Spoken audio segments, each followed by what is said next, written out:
Olá pessoal, tudo bem com vocês? Bom dia, boa noite, boa tarde.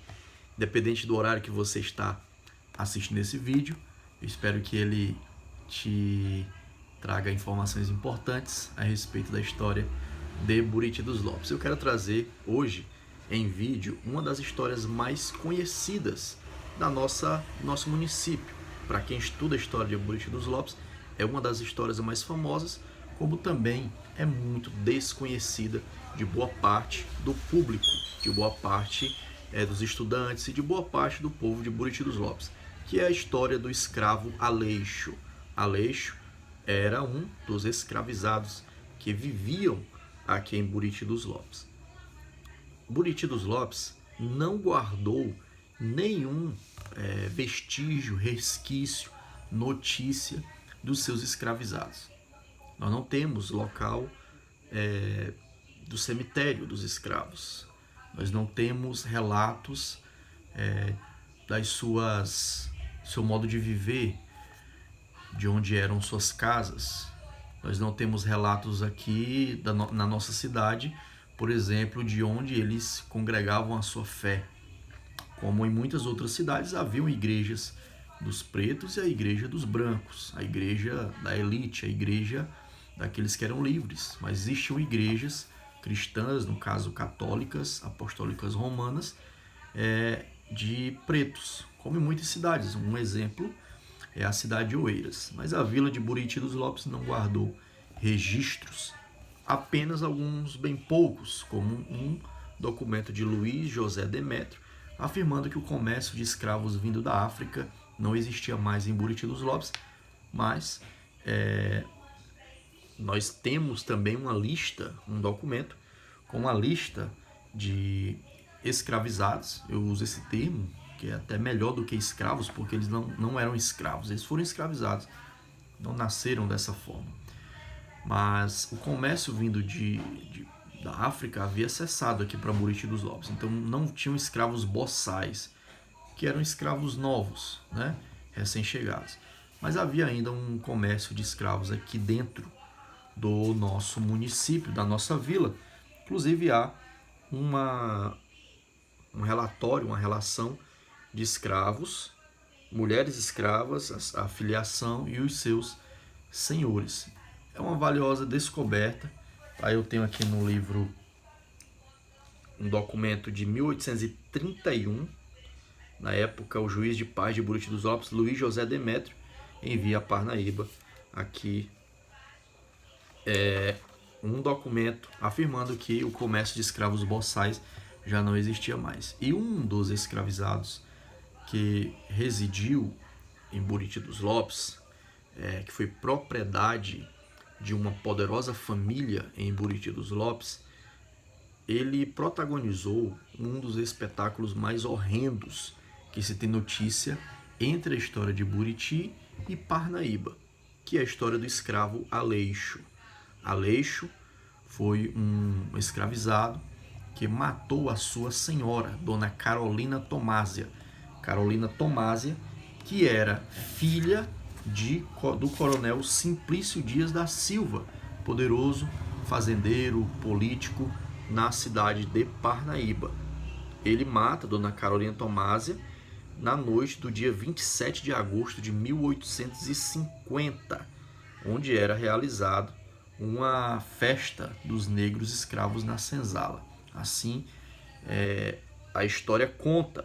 Ela era esposa do capitão José Francisco de Miranda, um poderoso senhor. Há muitas versões para o motivo do crime. Uma dessas versões, eu quero elencar duas, seria a versão de que o escravo Aleixo tinha um romance, um chamego, um carinho com uma outra escravizada e que ele havia sido castigado pela sua senhora por causa disso. Uma outra versão é que ele era apaixonado pela sua senhora, Dona Carolina Tomásia. O fato é que na noite de 27 de agosto de 1850, com um tiro de granadeira, uma espécie de arma de fogo, Dona Carolina Tomásia foi alvejada e caiu morta, tá? Ela ainda foi levada para Parnaíba, seu corpo foi levado para Parnaíba e foi sepultado na Igreja da Graça, no centro de Parnaíba. Inclusive lá há o túmulo de Dona Carolina Tomásia, a lápide, a inscrição de Dona Carolina Tomásia sobre o seu túmulo, né? Inclusive afirmando que o assassino era um monstro, um execrando monstro. Bom, daí começa a investigação sobre a morte de Dona Carolina Tomásia. Há também versões sobre essa morte. Eu falei que para a possibilidade do escravo Aleixo ter matado Dona Carolina Tomásia, há essas duas versões, que ele poderia ser apaixonado e num lapso de paixão e etc, ele pode ter matado ao não ser correspondido, era um amor impossível.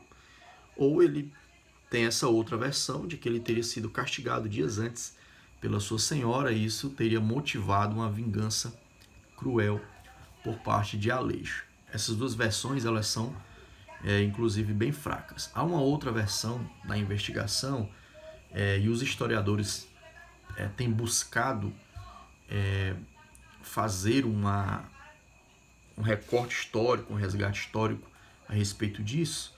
Quem já escreveu sobre o assunto, de que o próprio marido de Dona Carolina Tomásia, o capitão José Francisco de Miranda, poderia ter tirado a vida de Dona Carolina Tomásia em visão, objetivando ter algum benefício financeiro, porque Dona Carolina Tomásia era uma das herdeiras de uma grande fortuna do coronel Simplício Dias. Bom, essa é uma das versões que alguns apresentam, tá bom? Inclusive, eu já li em algum lugar, não lembro no momento, que o próprio capitão José Francisco de Miranda poderia ter sido o autor do assassinato de um irmão de Dona Carolina Tomásia, que era um irmão mais velho, e que o assassinato desse irmão mais velho teria deixado o coronel Simplício Dias quase que em estado de depressão, né? Foi um golpe terrível, e agora a morte de Dona Carolina Tomásia sendo também um golpe terrível. Apresentadas essas versões, tá? Nós temos aqui logo o Aleixo, evidentemente, foi apontado pela investigação como o autor do crime. Ele sempre negou, nunca ele confessou o assassinato de Dona Carolina Tomásia, e ele foi levado a Parnaíba para julgamento, tá? A história fala que Aleixo foi levado para a cidade de Parnaíba, onde protagonizou um triste espetáculo na rua da antiga cadeia, hoje é a rua Francisco Correia.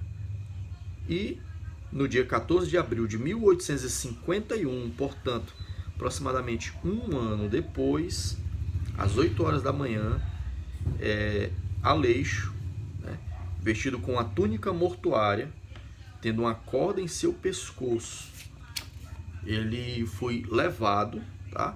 O carrasco o segurava, seguindo Frei Brito, que era o capelão da milícia, que tinha administrado a extrema unção, é uma bênção final que é dada aos condenados à morte, tá? Ele foi enforcado em um pelourinho na presença de vários espectadores, tá? Então surge a grande questão se de fato Aleixo havia sido o assassino ou se ele foi mais uma vítima de um jogo cruel entre essa poderosa família, tá bom? São muitas as desconfianças, tá bom? Sobre esse assunto. Eu conversando com o senhor Neném Calixto, ele me afirmou que a casa onde Carolina Tomásia e José Francisco de Miranda moravam fica exatamente na esquina entre a avenida, deixa eu lembrar aqui o nome, Jonas Escócia Alexandrino, se encontra com a rua Jacó Bruno.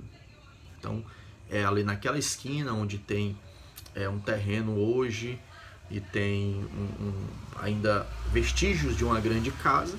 Segundo ele, ali ficava a casa de José Francisco de Miranda e Carolina Tomásia, um casal importante em Parnaíba, que veio residir na vila de Buriti dos Lopes, também por conta da repercussão da morte do irmão de Carolina Tomásia, como eu já havia falado antes aqui, que algumas suspeitas recaíram sobre o cunhado. Tá? Então eles vieram para Buriti dos Lopes, mas infelizmente Dona Carolina Tomásia teve esse final trágico, tá? Mas isso pode sim ter sido apenas mais uma das vezes em que os menos favorecidos aqui em Buriti dos Lopes pagaram o pato, tá bom? Gente, estou usando, além das pesquisas que fiz em outros lugares, mas a minha principal fonte de consulta para fazer esse vídeo é o livro Buriti dos Lopes, Pré-História, História e Memória, de Gildásio Silva e Francisco Nunes, tá bom? Se você ainda não tem esse livro, você que gosta de história, procure aí aqui em Buriti dos Lopes, acho que na Casa Alves tem, ou procure mesmo com os autores que eles podem fornecer esse livro para você, tá bom? Quem não é inscrito no canal, se inscreva no canal, deixe seu like, comente, tá bom? Faça parte aqui da história da nossa cidade.